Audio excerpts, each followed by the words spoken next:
रोमांचक मुकाबले में सीएसके को हराकर राजस्थान रॉयल्स ने जीता एक और मुकाबला। नमस्कार दोस्तों, स्वागत है आपका एक बार फिर हमारे चैनल में। चेन्नई सुपर किंग्स और राजस्थान रॉयल्स के बीच खेले गए बेहद ही शानदार मुकाबले में आखिर में राजस्थान ने शानदार परफॉर्मेंस करते हुए चेन्नई सुपर किंग्स को हरा दिया है। तो दोस्तों इस वीडियो में हम आपको पूरा हाईलाइट बताएंगे कि किस प्रकार से इस रोमांचक मुकाबले में चेन्नई सुपर किंग्स को हार का सामना करना पड़ा। लेकिन दोस्तों उससे पहले आपने अभी तक हमारे इस चैनल को सब्सक्राइब नहीं किया तो चैनल को सब्सक्राइब करके बेल आइकन दबा लें और साथ ही साथ इस वीडियो को लाइक जरूर कर दें अगर आप भी इस शानदार मुकाबले को देखकर खुश हैं तो चलिए दोस्तों जानते हैं इस मुकाबले का पूरा हाईलाइट शुरुआत से ही।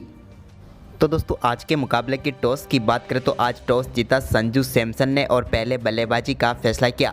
महेंद्र सिंह धोनी यहां पर पहले गेंदबाजी ही करना चाहते थे। वहीं पर दोनों टीमें काफ़ी शानदार प्लेइंग 11 के साथ मैदान पर उतरी। इस मुकाबले में पारी की शुरुआत करने उतरे राजस्थान रॉयल्स की तरफ से जॉस बटलर तो उनके साथ थे यशस्वी जायसवाल। लेकिन पारी की पहली गेंद पर आकाश सिंह के शानदार चौका लगाकर यशस्वी जायसवाल ने बेहतरीन आगाज किया। तो वहीं पर ओवर की दूसरी गेंद पर भी उनके बल्ले से एक और शानदार चौका देखने को मिला। ड्राइव के जरिए उन्होंने 2 गेंदों पर 2 चौके बटोर लिए। लेकिन ओवर की चौथी गेंद पर एक बार फिर से शानदार फ्लिक शॉट के जरिए यशस्वी जायसवाल ने एक और चौका लगाया। इस बार भी मिड विकेट बाउंड्री लाइन के पार भेजा गेंद को और पहले ओवर में 3 चौकों के साथ शानदार शुरुआत कर दी। वहीं पर इसके बाद दूसरे ओवर की पहली गेंद पर जॉस बटलर ने भी अपना खाता चौके के साथ खोला। उन्होंने भी शानदार शॉट यहां पर खेला और एक चौका लगाया। इसके बाद इसी ओवर की 5वीं गेंद पर भी जॉस बटलर के बल्ले से एक और शानदार चौका फाइन लेग की तरफ देखने को मिला। इसके बाद दोस्तों यहां पर तीसरा ओवर डालने आए आकाश सिंह की पहली गेंद पर यशस्वी जायसवाल ने शानदार चौका लगाया। तो वहीं पर ओवर की तीसरी गेंद पर इस मुकाबले का पहला मैक्सिमम देखने को मिला। यह एक कमाल का शॉट था यशस्वी जायसवाल के बल्ले से। इसके बाद दोस्तों इसी ओवर की 5वीं गेंद पर भी उनके बल्ले से शानदार चौका देखने को मिला। तो ओवर की आखिरी गेंद पर भी शानदार चौका लगाया। इसके बाद दोनों बल्लेबाजों के बीच शानदार 50 रनों की पार्टनरशिप भी पूरी हो गई मात्र 28 गेंदों पर ही। लेकिन इसके बाद यहां पर शानदार बल्लेबाजी करते हुए छठे ओवर की पहली गेंद पर जॉस बटलर ने महेश तीक्ष्णा के शानदार चौका लगाया। तो वह ओवर की आखिरी गेंद पर भी चौका लगाकर पावर प्ले को बेहतरीन तरीके से समाप्त किया। इसके बाद 7वें ओवर की चौथी गेंद पर रविंद्र जडेजा की गेंद पर यहां पर शानदार शॉट खेलते हुए बेहतरीन छक्का लगाया इस बार यशस्वी जायसवाल ने। और इसके बाद उन्होंने शानदार बल्लेबाजी करते हुए मात्र 26 गेंदों पर ही अपना अर्धशतक पूरा कर डाला। लेकिन इसके बाद यहां पर 9वें ओवर की दूसरी गेंद पर जॉस बटलर बड़ा शॉट खेलना चाहते थे लेकिन गेंद सही से टाइम नहीं हुई और यहां पर जा लगी हाथ में सीधे शिवम दुबे के और पेविलियन भेजा जॉस बटलर को रविंद्र जडेजा ने। जॉस बटलर इस मुकाबले में उतनी अच्छी बल्लेबाजी नहीं कर पाए लेकिन 21 गेंदों पर 27 रन बनाकर वो रविंद्र जडेजा का शिकार बने। वहीं पर दूसरे छोर से यशस्वी जायसवाल का दमदार परफॉर्मेंस जारी था। 10वां ओवर डालने आए मोइन अली की दूसरी गेंद पर उनके बल्ले से शानदार छक्का देखने को मिला। यह शॉट भी काफ़ी कमाल का था। जबकि दोस्तों इसके बाद 13वें ओवर की 5वीं गेंद पर भी रविंद्र जडेजा की गेंद को डीप मिड विकेट की तरफ भेजा संजू सैमसन ने और बेहतरीन चौका लगाया। लेकिन इस मुकाबले में संजू सैमसन स्ट्रगल करते हुए नजर आ रहे थे और वो 14वें ओवर की पहली गेंद पर तुषार देशपांडे की गेंद पर बड़ा शॉट खेलना चाहते थे लेकिन ऋतुराज गायकवाड़ को केस थमा बैठे और इस मुकाबले में 17 गेंदों पर 17 रन बनाकर पेविलियन लौटे कप्तान संजू सैमसन। तो वहीं पर इसके बाद भी यशस्वी जायसवाल ने एक और शानदार चौका तुषार देशपांडे की गेंद पर लगाया और इस बार भी गेंद को बाउंड्री लाइन के पार भेजा। लेकिन इसी ओवर की 5वीं गेंद पर एक और बड़ा शॉट खेलना चाहते थे लेकिन इस बार अजिंक्य रहाणे ने एक बेहतरीन कैच लिया और बेहतरीन बल्लेबाजी कर रहे यशस्वी जायसवाल को पेविलियन भेजा। यशस्वी जायसवाल ने इस मुकाबले में 43 गेंदों पर शानदार 77 रनों की पारी खेली। वहीं पर इसके बाद यहां पर ध्रुव जुरैल और उनके साथ सिमरन हेटमायर ने टीम के स्कोर को आगे बढ़ाना शुरू किया। लेकिन 17वें ओवर की पहली गेंद पर महेश तीक्ष्णा ने पेविलियन भेजा सिमरन हेटमायर को बोल्ड करके। इस मुकाबले में हेटमायर भी ज़्यादा कुछ खास नहीं कर पाए और सिर्फ 8 रन बनाकर आउट हुए। इसके बाद 18वां ओवर डालने आए पथिराना की चौथी गेंद पर यहां पर शानदार चौका देखने को मिला थर्ड मैन की तरफ से यहां पर देवदत्त पड्डीकल के बल्ले से। हालांकि एक यॉर्कर गेंद पर बल्ले का किनारा लेकर चौका मिला। तो वहीं पर इसकी अगली गेंद पर भी कुछ ऐसा ही हुआ और इस बार इनसाइड एज लगकर गेंद चौके के लिए गई। तो वहीं पर 19वें ओवर की पहली गेंद पर देवदत्त पड्डीकल ने इस बार फाइन लेग की तरफ एक शानदार शॉट खेलकर एक और चौका लगाया। तो वहीं पर इसके बाद बारी थी ध्रुव जुरैल की। तो उन्होंने 19वें ओवर की चौथी गेंद पर शानदार चौका जड़ा। तो वहीं पर इसी ओवर की 5 5वीं गेंद पर उनके बल्ले से एक और शानदार छक्का देखने को मिला। इस बार उन्होंने गेंद को लॉन्ग ऑन बाउंड्री लाइन के पार भेजा, जबकि एक बार फिर 20वां ओवर डालने आए मतीसा पतिराना की पहली गेंद पर शानदार छक्का जड़ा यहां पर ध्रुव जुरेल ने। इस बार फाइनल लेग की तरफ उन्होंने कमाल का शॉट खेला और गेंद को 6 रनों के लिए भेजा। तो वहीं पर इसकी दूसरी गेंद पर उनके बल्ले से एक और शानदार चौका देखने को मिला। इस बार आउटसाइड एज लगा और एक और चौका उन्हें मिला। लेकिन दोस्तों इसी ओवर की चौथी गेंद पर एक बार फिर सिंगल लेना चाहते थे, लेकिन यहां पर वो गलती कर बैठे क्योंकि महेंद्र सिंह धोनी के हाथों से उन्होंने रन लेने की गलती की, जिसका खामियाजा उन्हें अपने विकेट के साथ चुकाना पड़ा। और इस मुकाबले में ध्रुव जुरेल शानदार बल्लेबाजी कर रहे थे। 15 गेंदों पर 34 रनों की पारी खेलकर रन आउट होकर पेविलियन लौटे। तो वहीं पर इसके बाद दोस्तों ओवर की 5वीं गेंद पर एक चौका पड्डिकल के लेग बाई के साथ मिला और इसके साथ ही यहाँ पर राजस्थान रॉयल्स की टीम ने चेन्नई सुपर किंग्स के सामने 20 ओवर में 203 रनों का लक्ष्य रखा।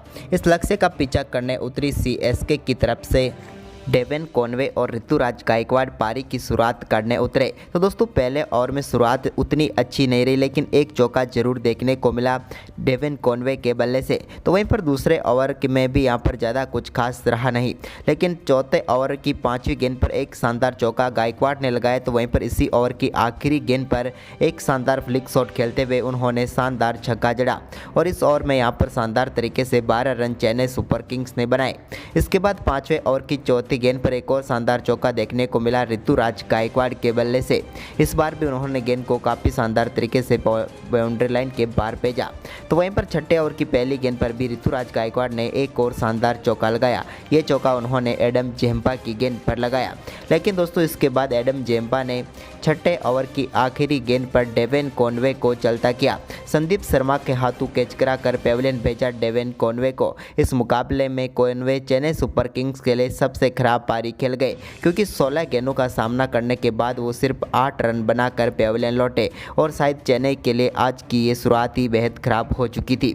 इसके बाद दोस्तों 7वें ओवर की पहली गेंद पर भी शानदार चौका ऋतुराज गायकवाड़ के बल्ले से देखने को मिला। तो वहीं पर इसके बाद 8वें ओवर की आखिरी गेंद पर भी उन्होंने एक और शानदार चौका लगाया, लेकिन इसके बाद जब 10वां ओवर डालने आए एडम जेम्पा ने तो उन्होंने दूसरी ही गेंद पर चलता किया ऋतुराज गायकवाड़ को। ऋतुराज गायकवाड़ अच्छी फॉर्म में लग रहे थे, लेकिन यहाँ पर उनका कैच देवदत्त पड्डिकल ने पकड़ा और 29 गेंदों पर 47 रनों की पारी खेलकर ऋतुराज गायकवाड़ पेविलियन लौटे। तो वहीं पर दोस्तों इसके बाद यहाँ पर 11वां ओवर टर्निंग पॉइंट रहा इस मुकाबले का, जहां 11वें ओवर की दूसरी गेंद पर रविचंद्रन अश्विन ने रहाणे को चलता किया। रहाणे बड़ा शॉट खेलना चाहते थे, लेकिन बटलर ने उनका बेहतरीन कैच पकड़ा और वो 13 गेंदों पर 15 रन बनाकर आउट हो गए। इसके बाद अंबाती रायडू उतरे इम्पैक्ट प्लेयर के तौर पर, लेकिन आज के मुकाबले में वो अपना खाता भी नहीं खोल पाए और उनकी दूसरी ही गेंद थी जिस पर वो कैच थमा बैठे जेसन होल्डर को और 2 गेंदों पर 0 पर ही पेविलियन लौटे अंबाती रायडू और बैक टू बैक एक ही ओवर में 2 विकेट गिरने से चेन्नई सुपर किंग्स बैकफुट पर आ गई। इसके बाद यहाँ पर मोइन अली ने यहाँ पर शिवम दुबे के साथ मिलकर टीम के स्कोर को आगे बढ़ाना शुरू किया। तो 12वें ओवर की चौथी गेंद पर बेहतरीन छक्का मोइन अली के बल्ले से देखने को मिला। ये उनके बल्ले से कमाल का शॉट था। वहीं पर इसके बाद एक और शानदार छक्का उन्होंने चहल की गेंद पर भी लगाया। इस बार उन्होंने डीप स्क्वायर लेग की तरफ शानदार स्लोक स्वीप के जरिए छक्का लगाया, लेकिन इसके बाद 14वां ओवर डालने आए रविचंद्रन अश्विन की पहली गेंद पर शानदार छक्का जड़ा शिवम दुबे ने। एक शानदार छक्का था जो लॉन्ग ऑन के ऊपर से उन्होंने गेंद को स्टैंड्स में डिपॉजिट किया। इसके बाद अगली ही गेंद पर उनके बल्ले से एक और शानदार छक्का देखने को मिला। इस बार डीप मिड विकेट की तरफ शानदार छक्का जड़ा उन्होंने। तो वहीं पर कमाल की बल्लेबाजी करते हुए 15वें ओवर की पहली गेंद पर भी एक और छक्का शिवम दुबे के बल्ले से देखने को मिला एडम जेम्पा की गेंद पर। यह भी काफ़ी कमाल का शॉट था। इस शॉट के बाद उन्होंने एक शानदार चौका भी जड़ा और अब यहाँ पर लाइव पकड़ चुके थे दोनों बल्लेबाज, लेकिन इसके बाद 15वें ओवर की चौथी गेंद पर एक शानदार चौका मोइन अली के बल्ले से देखने को मिला। मोइन अली भी कमाल की बल्लेबाजी कर रहे थे। तभी दोस्तों यहाँ पर मोइन अली की बेहतरीन पारी को समाप्त किया एडम जेम्पा ने।